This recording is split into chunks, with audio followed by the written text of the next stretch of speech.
for the nation and for this president. The president is very excited to make his announcement of the next Associate Justice of the Supreme Court later this evening. According to some polls, and you know we love polls around here, for 70% of the voters, president's choice for Supreme Court was an important factor in their choice of the ballot box in November. For more than 1 in 5, it was the most important factor. Tonight, he will formally present his nominee to the American people, and I can assure you that this individual will make those voters and every American very, very proud. This particular choice is one that the president takes very seriously. He knows it will impact the course of our country's jurisprudence for generations to come. As such, he's taken careful steps to ensure that this process has both been transparent and inclusive.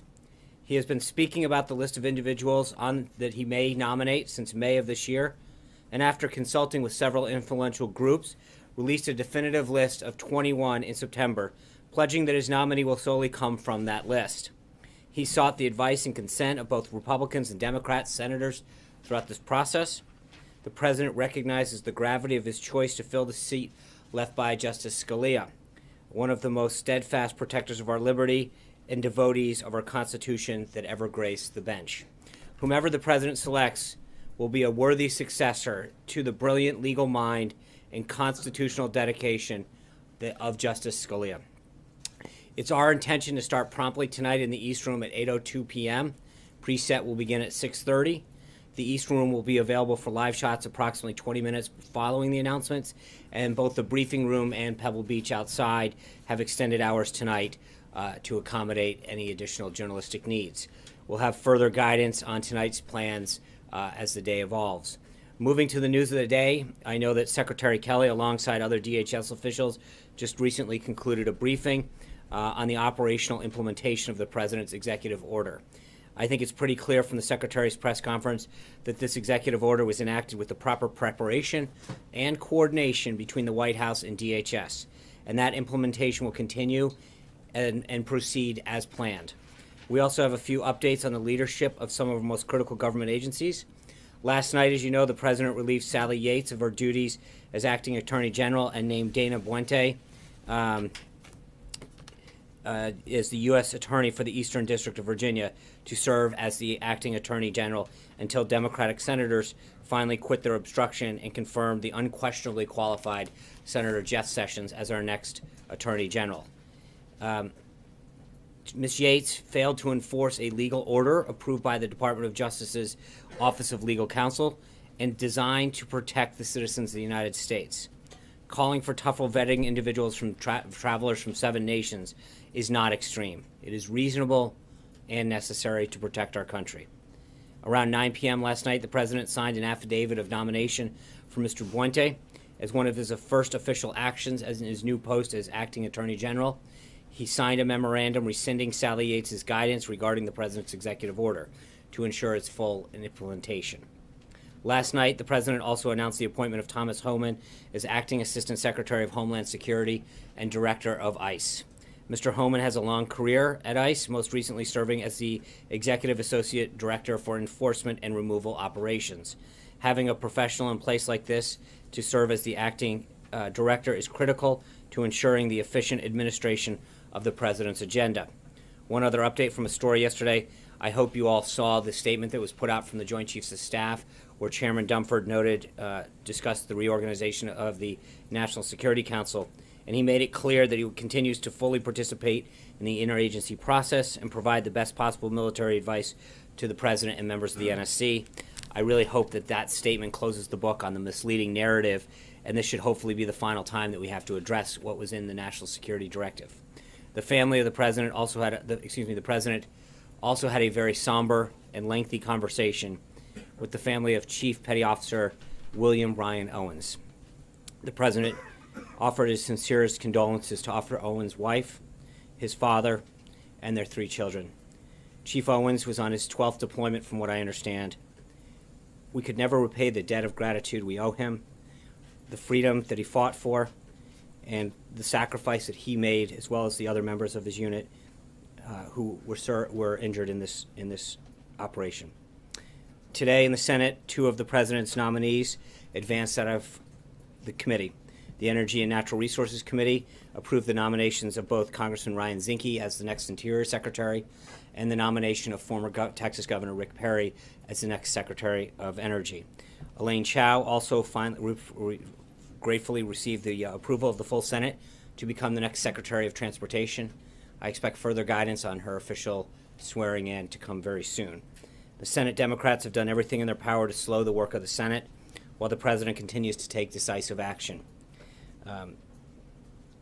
just like he promised during the thing. So it's unfortunate that Senate Democrats remain so out of touch with the message that the American people sent this past November. The people want change. President Trump is delivering that change, and the only response from Senate Democrats so far is to try to stall the core functions of our government. I know that I've repeated this every day, but honestly, it's getting a bit ridiculous. The idea that these highly qualified nominees have the votes for their nomination to be endorsed out of committee and get a full vote, or being stalled because Democrats are boycotting the committee vote, is outrageous. The mere idea that they're not even showing up to hearings is truly outrageous. So I'd like to give a special shout out to the folks at C-SPAN for making sure that all of these embarrassing actions by Senate Democrats get the wall-to-wall coverage that they deserve. Voters are going to remember what senators stood in the way of when President Trump trying to install his agency and department heads the next time their name is on a ballot. I don't mean to sound like a broken record, but the numbers don't lie. 16 of President Trump's nominees to head major department and agencies are still waiting to be confirmed. At the same time, in 2009, President Obama only had 7 of these people waiting confirmation. In 2001, President Bush had all but 2. Moving on, here at the White House this morning, we reiterated the President's intention to continue to enforce the executive order protecting employees from the anti-LGBTQ discrimination while working for the federal government or contractors. Also this morning, the President had a breakfast and listening session with major pharmaceutical company executives and in the Roosevelt Room. Merck, Johnson & Johnson, Celgene, Amgen, Eli Lilly, and the Pharma Trade Group were represented at the meeting. Chairman Greg Walden, chairman of the House Committee on Energy and Commerce, also participated. During the meeting, the President commended their progress in lowering drug prices, but also reiterated his insistence that there's more work to be done. He promised to continue reducing the burdensome regulations that raise the cost of doing business in America. He was pleased to hear that the chairman of Amgen, Robert Brady, discussed how 1,600 American jobs will be added by Amgen. This administration will continue to prioritize jobs and make it easier for businesses around this country to hire more Americans. The President had lunch with Mayor Giuliani just a short time ago, who serves as the CEO of an international security firm, Giuliani Partners, and was tapped by the President to lend his expertise to the administration's cyber efforts. Mayor Giuliani was asked to initiate this process because of his long and very successful government career in law enforcement and his 15 years in private sector security, providing solutions for the challenges that we face in the cyber world. During the transition, the President announced that he intended to host a series of meetings with senior corporate executives from companies that are facing challenges such as hacking, intrusions, disruptions, manipulations, theft of data and identities, and securing information from technological infrastructures. These are the same challenges facing the government that are facing public entities and businesses, and the President believes that solutions to these issues will often come from the private sector. Following the lunch with Mayor Giuliani, the President will host a listening session with these cybersecurity experts and Mayor Giuliani. No consensus or advice on the recommendations resulting from the group are widely expected, but we do expect a spirited, wide-ranging discussion regarding the growing cybersecurity threats that our nation is facing. Later this afternoon, the President will sign an executive order, or potentially sign one, that the federal government's cybersecurity efforts and give leaders the tools they need to keep the country safe from cyber attacks. The order does 3 main things. It secures the federal networks we operate on behalf of the American people. It'll work with industry to protect critical infrastructure and maintain our way of life, and it will advance the cause of internet freedom. More information will be available later this afternoon, but the executive order is the first step in the President taking the address of new security challenges in the 21st century. The Vice President today participated in the Republican policy lunch in the Senate. He'll hold several meetings with members on Capitol Hill, the beginning of extensive outreach by our legislative affairs team on the President's Supreme Court choice. Tonight, the Vice President will swear in Elaine Chao, as I mentioned. We'll have further updates. We expect it to be at 5 o'clock in the ceremonial office across the way in the old executive office building. Secretary Chao is one of the most successful cabinet American officials in American history, having been the longest tenured Secretary of Labor since World War II, and also serving as the Deputy Secretary of Transportation under George H.W. Bush's administration. She's the perfect choice to lead the Department of Transportation into what promises to be a significant period of modernization and improvement. As I already mentioned, the last thing on our schedule for tonight is the President's announcement of the next Associate Justice for the Supreme Court.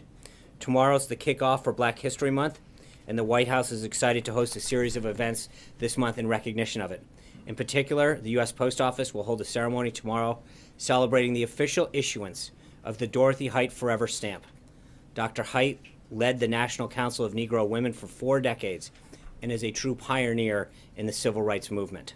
Finally, a couple administrative notes.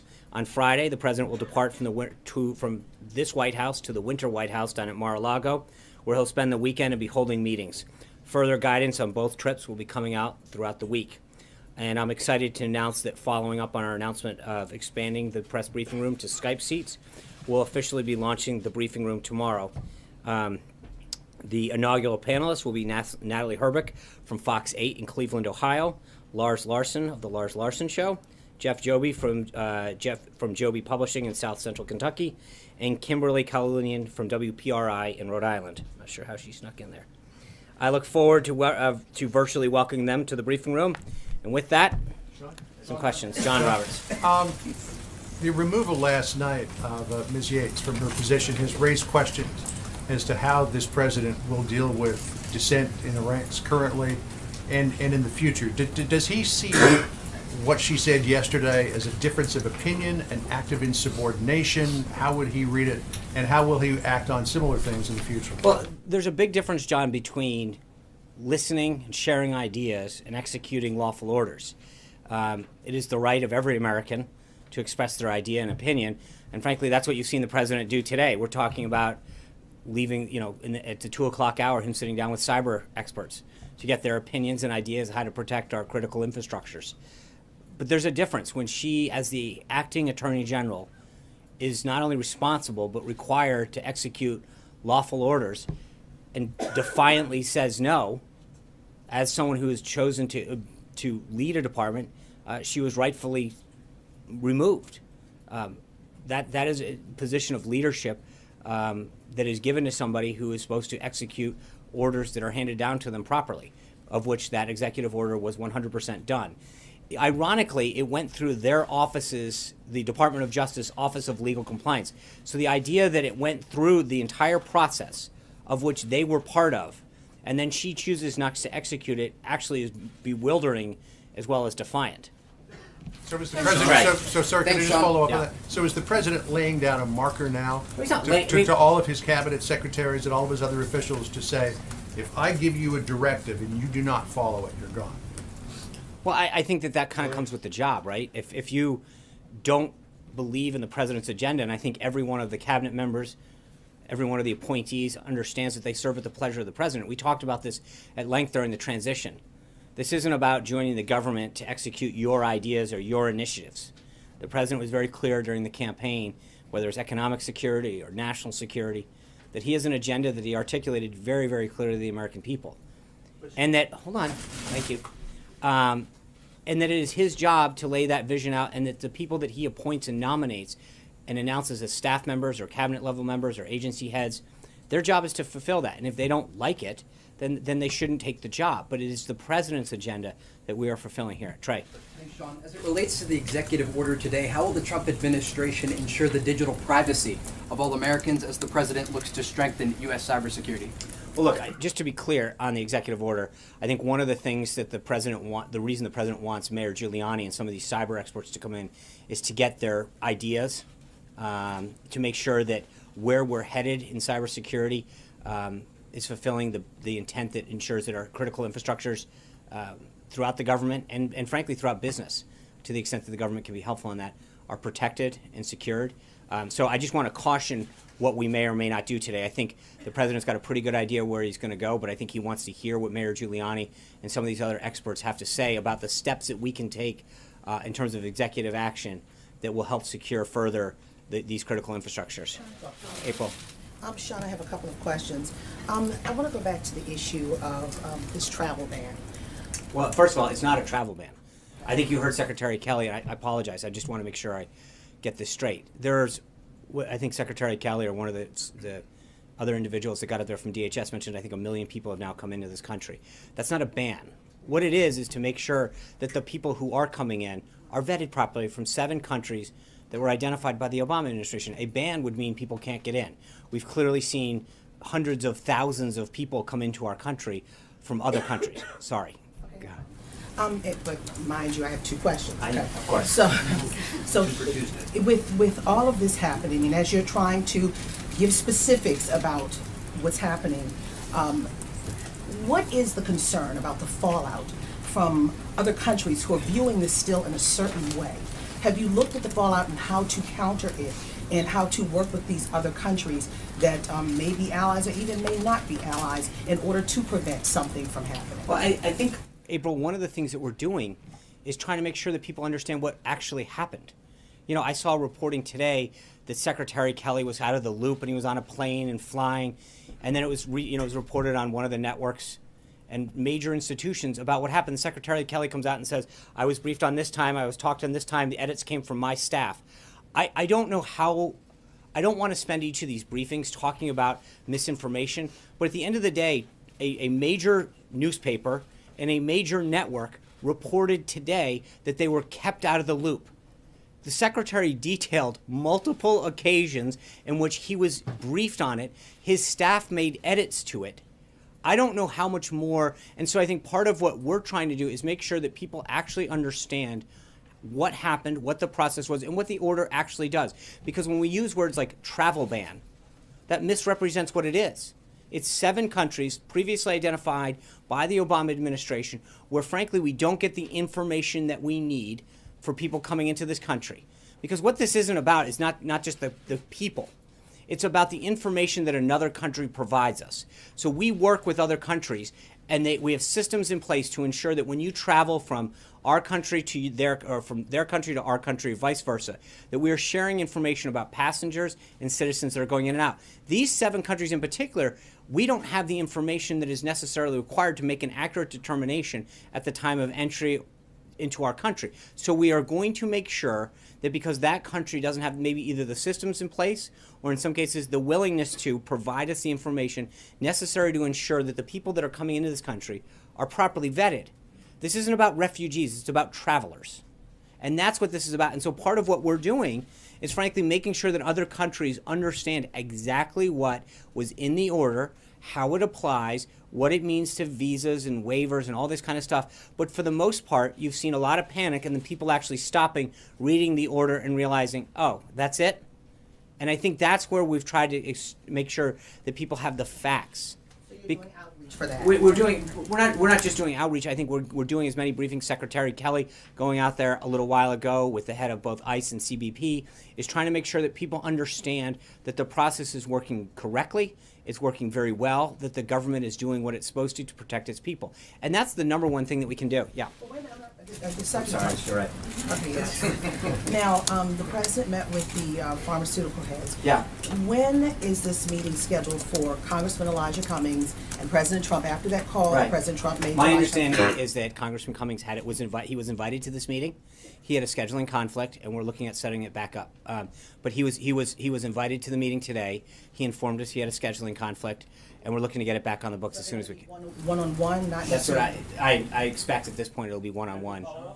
Sean? Thanks a lot, Sean. Does the president anticipate a difficult confirmation fight for his nominee, whoever that is? No. I think that we've proven so far that the Democrats can try to obstruct, but at the end of the day, the will of the American people is going to overcome that. And if, again, what I mentioned at the outset of this is the advice and consent piece of this.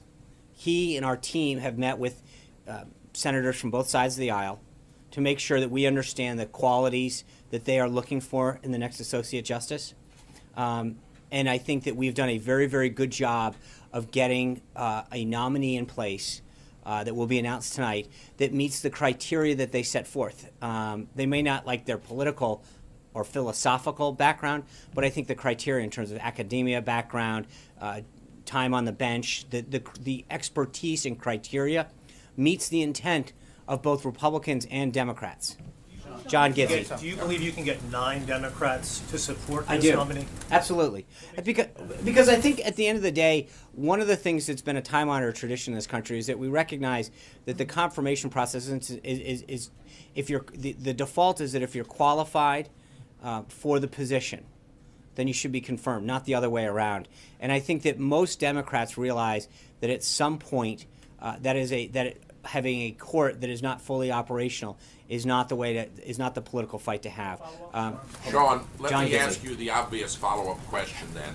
At least one Republican senator has said Democrats have removed the filibuster from just about every other appointment aside from the Supreme Court. And he said several Republicans say they would have no hesitation about moving for another nuclear option if Democrats attempt a filibuster of any of the possible nominees. Is this something the president would support, and has he discussed it with members of the Senate? Well, I think first and foremost, taking a step to the last question, I think we're going to get the 9 senators regardless, and I wouldn't be surprised if we get more. When you look at, and I'll be able to shed more light on this tomorrow in terms of the background, but I think that we've got an individual that I think is hopefully going to garner widespread bipartisan support, because I think this individual has the qualifications and the experience and the judicial philosophy that should win bipartisan support. That being said, beyond that, I would suggest that Senator McConnell has done a phenomenal job of moving things along in the Senate to the extent that Democrats will let him, and I'll leave any further questions on how the Senate operates to Blake. Sean, thanks. We know that the list of 21 was put out during the campaign. We Right. know that at 8:02 tonight, the president is going to reveal his selection.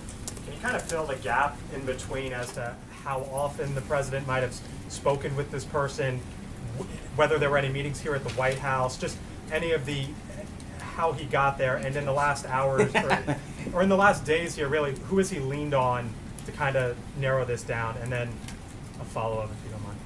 I will say I think I probably shed a lot more light on this tomorrow. I appreciate the effort to try to head that off, but tomorrow I think we might be able to have a little bit more of a discussion as to how the president came to this choice.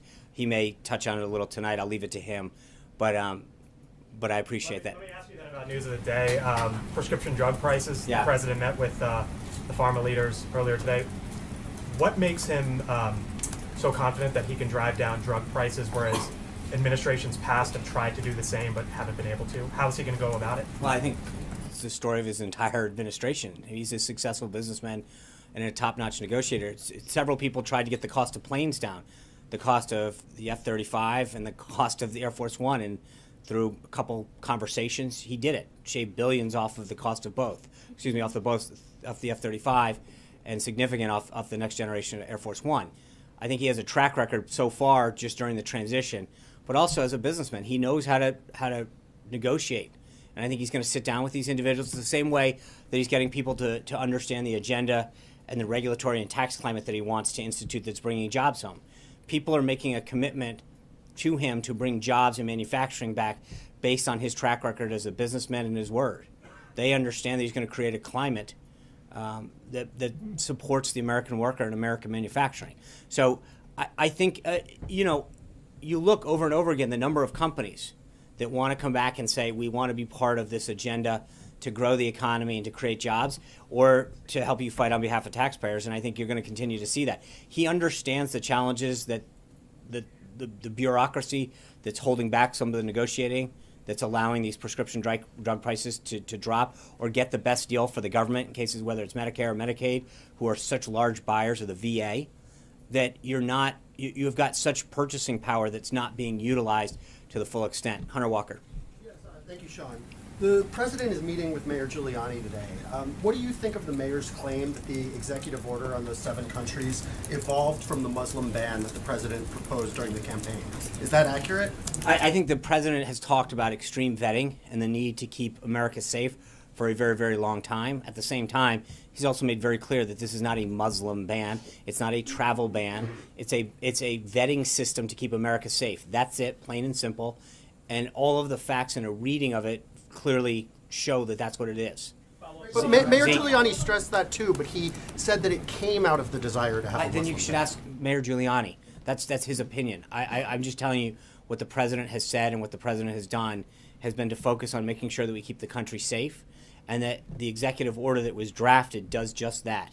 It is it to make sure and to ensure that people coming in from 7 countries identified by the Obama administration, that we didn't have the proper systems to know who was coming into our country, was put in place, and a 90-day period was also granted to ensure that we knew how to further address vetting situations in the future. Thank you. Zeke. Thanks, Sean. Just following up again about the strike over the weekend in Yemen, can you confirm that the reports of the 8-year-old daughter of Anwar al-Awlaki was killed in that strike, and if you can address sort of the killing of an American citizen in this anti-terrorism operation? I'm not going to go any further than what the Department of Defense has released. Obviously, we recovered a tremendous amount of information, and we killed an estimated 14 members of Al-Qaeda and the AQAP individuals, and then we suffered the loss of life of a service member, and 4 people were injured. That's as far as I'm willing to go at this time. Kristen. Sean, thanks. You're saying it's not a ban. This was President Trump's tweet yesterday. If the ban were announced with a 1-week notice, the ban would rush into our country during that week. So he says it's a ban. Is it a He's ban? using the words that the media is using, but at the end of the day, it can't. Hold on. It can't be. It can't be. Jonathan, thanks. I'll let Kristen talk. It can't be a ban if you're letting 1 million people in. If 325,000 people from another country can't come in, that is by nature not a ban. I understand your point, though. It is The extreme president vetting. himself called it a ban. I understand. Is he confused, or are you confused? No, I'm not or- confused. I think that the words that are being used to describe it are derived from what the media is calling this. He has been very clear that it is extreme vetting. It seems to I got finish it. this Thanks so much, broader sir. point, Sean, which Paul Ryan said today. I think it's regrettable that there was some confusion on the rollout of this. The House Speaker saying that. What do you say to Republicans who argue that this is a part of a broader issue with the president not enacting this policy smoothly? Well, first of all, I think we've addressed that. That we could have either telegraphed this days in advance, in which people could have gotten on planes and come over here, which would have undermined the exact nature of what this sought to prevent. Or we could have done it in a way that inconvenienced some folks for a little while. Can I answer the question? No. I do. There's clearly some confusion, but I think part of it, your network was one of the people that just hours ago told people that General Kelly was unaware of what's going on, and then moments later, he gets on air saying, here's how many times I can brief. So, I mean, with all due respect, I think you have been part of the confusion. You have helped cause this, despite claims to whatever. You claim that you have sources that tell us. General Kelly stands up and says, this is how many times I've been briefed, this is how many people are involved, and yet you were out there for... I think there was a New York Times report that was cited. Okay, so I apologize that NBC News' reporting is based on the New York Times false reporting. But at the end of how can it be accurate reporting, Glenn?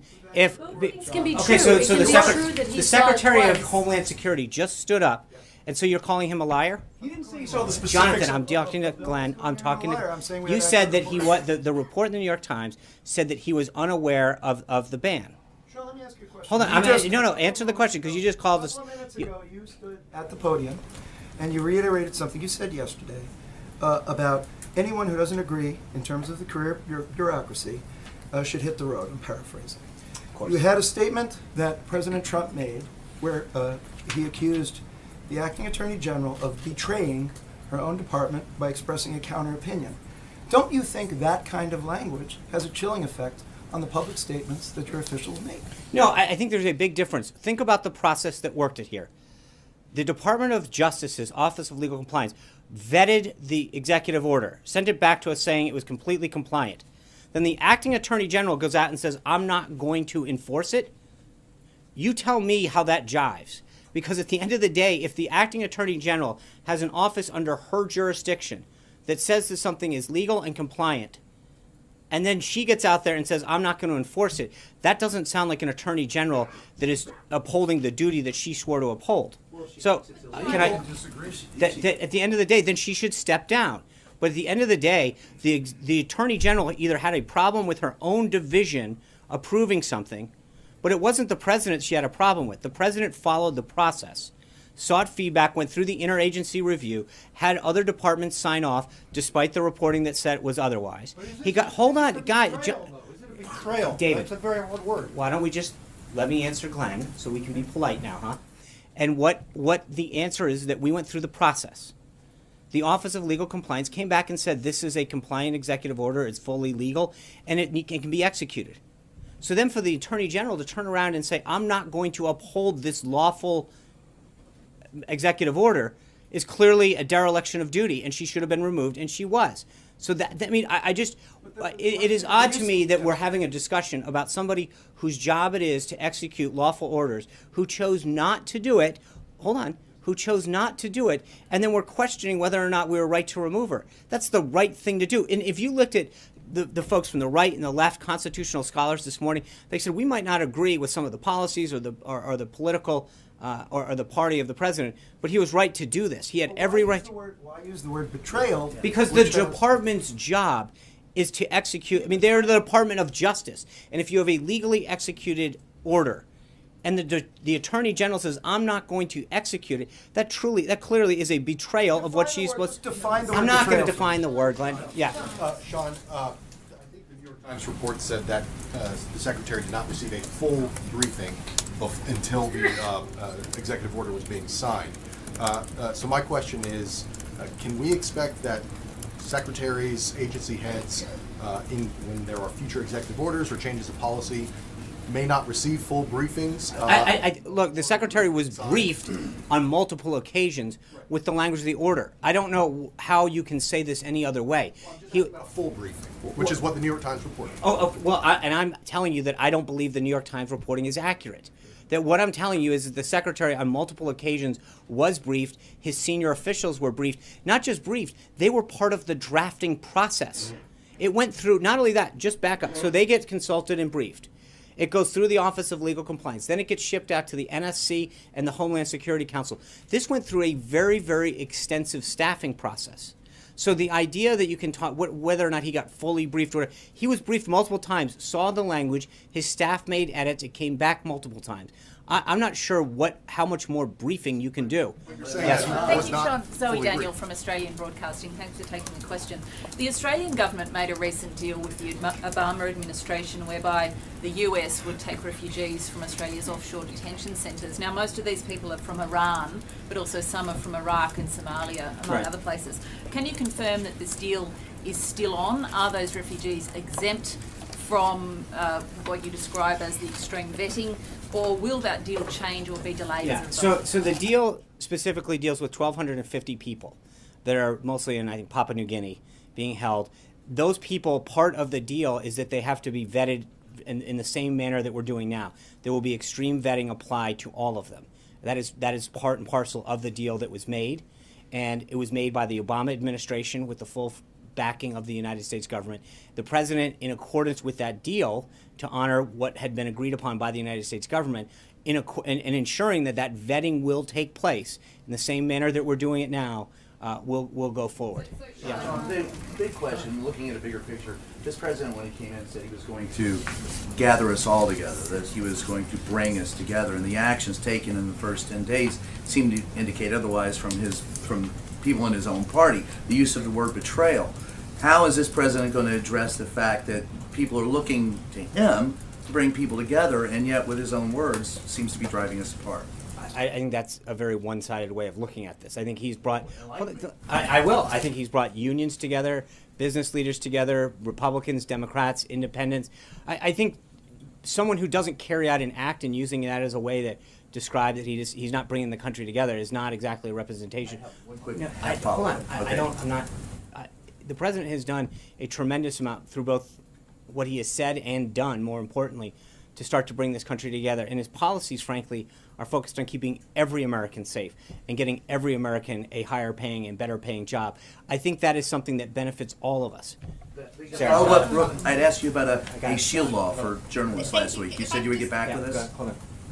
Ask real quick on trade.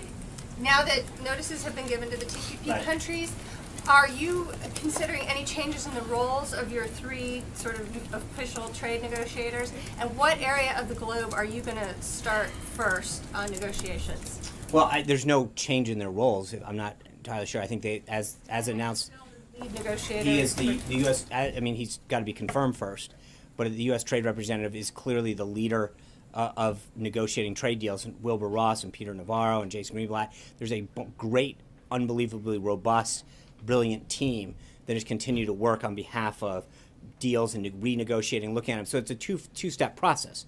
I think number one, we're going to re-examine all of the current trade deals, figure out if we can improve them. But secondly, I think we're going to start talking to other countries around the globe, including some of those TPP partners. I think of the 11 other countries, 5 of them we have current trade deals with. So you would examine those to see if we can improve upon them, and then look at the other countries in there and see if there's a willingness to engage with some of those other countries. Yeah. Sean, Yeah. the president has previously indicated that he would encourage the targeting of families of terror suspects. Is that still his current position? When did he say that? It was On Fox, Right. he said the other thing with terrorists is you have to take out their families. Well, I think That's he's still I his think he's position? been very clear that when it comes to seeking out ISIS and other terrorists, he's going to lean on Director Pompeo, General Mattis, and seek their opinion on stuff, and I think that will be continued. Sarah? And the families of terror suspects, civilian Back. members of families. Thank you. Sean. Right back. I got you. Sean. You on Guantanamo, Sean, thanks for taking this question. I know that you've indicated at that podium that there will be further action. What does this look like? And there are 5 detainees that have been cleared for transfer that are sitting at Guantanamo. With this administration take action in the next coming months on those detainees? I think all of those actions are being currently reviewed, and we don't have anything further at this time. Yeah. Hi, Evan Lehman with DNA News. Thanks for taking the question. The Obama administration's endangerment finding undergirds the Clean Power Plan. Does the president still plan to revoke the Clean Power Plan, and would he perhaps even go further and try and revoke the endangerment finding? Well, I think the president's made very clear with respect to energy policy that he wants to review all of the options that we have to use our natural resources to better the country in terms of wind, power, solar, clean coal. We're in the process of reviewing all of our energy policies. I'd go back to note that we don't have an energy secretary confirmed right now because the Senate hasn't yet moved forward with that. I hope that once that's done, we will have further updates on energy. Matt. Sean, Sally Yates was obviously an Obama appointee who was holding over through the transition. How many more of them are there throughout the government and at this time through as the transition and confirmation process plays out? And do you expect any more problems from any of the other ones? In some cases, we've held some individuals over because they hold a critical position within government. In some cases, we've named folks as acting. It's a case-by-case basis. And again, I think part of it right now is the president wanted to focus on getting his cabinet up and complete. We'll continue to make nominations both at the deputy, under, and assistant secretary level, but in key agencies, so ICE being one of them where it's an assistant secretary, but there are 30 other agencies where we've named acting heads to ensure that as we move through the confirmation process, we have somebody in that position to ensure continuity of government. Yeah. Daniel. Sean, yesterday you said 109 individuals were affected Right. by this extreme vetting, but the DHS official said that it was over 1,100. No, hold on. First of all, just to be clear, what they're talking about is the number of people who weren't allowed to board a plane coming in. So they were stopped at their port of entry, had to get additional clearance, and then take off. There's a big difference. The numbers that we're talking about were the initial group of people that were in transit at the time the executive order was signed. And then there's another group of people, and the Department of Homeland Security has those numbers up to date on their website, where they're talking about people that are stopped at the port of entry to ensure that they're properly vetted before they board a plane. So it's a very, very delicate distinction between people who were on the plane coming into this country when the executive order was signed, all of who've been vetted and cleared, and the people who have been stopped at a port of entry in one of those 7 countries to ensure that the proper vetting took place before they were able to move on. Yeah, Sean, Hallie's question was about civilians that are being targeted by the administration in anti-terror raids. Right. And Zeke's question was about al-Awlaki's daughter. So let me ask you, is the president willing to kill and target American citizens, even minors, just because their family members are terrorists? No American citizen will ever be targeted. Yeah. One more follow-up there. I got it. If you're qualified for the position, you said earlier, if you're qualified for the position, you should get confirmed. That's not how Merrick Garland was treated in the previous administration. No, there's never been a situation in which you had a 4th term, someone that late in an election cycle. That had never occurred before. And I think that the Senate Republicans were very clear that we should wait and let the voters have a choice. And that's exactly what happened. As I noted at the beginning of this, 70% of people thought that the president's choice for the next Supreme Court was a major decision. That was something he campaigned on. I think when you're that late in a term, it had never happened before. And the goal was to make sure that the voters had a say in allowing that to happen. And I think that clearly it worked. The voters looked at that as a major reason in which they voted for the president. And I think that as we move forward, that's why I think we're going to get the support we need. Yeah, Sean, if the president does get his pick on the bench, what are any specific cases that the administration hopes that the court takes up in the near future? Well, there's a lot of cases that I think are in the queue right now that have the potential to be 4-4. I think the idea is to get this individual confirmed as soon as possible, just to get the docket moving. That's probably the biggest priority right now. Thank you guys very much. Have a great day. I'll see you tonight. Good luck, 8 o'clock. The president also said a very strict ban on Saturday. He called it a very strict ban. Was the president wrong? Louder. I mean, if you're going to correct April Ryan.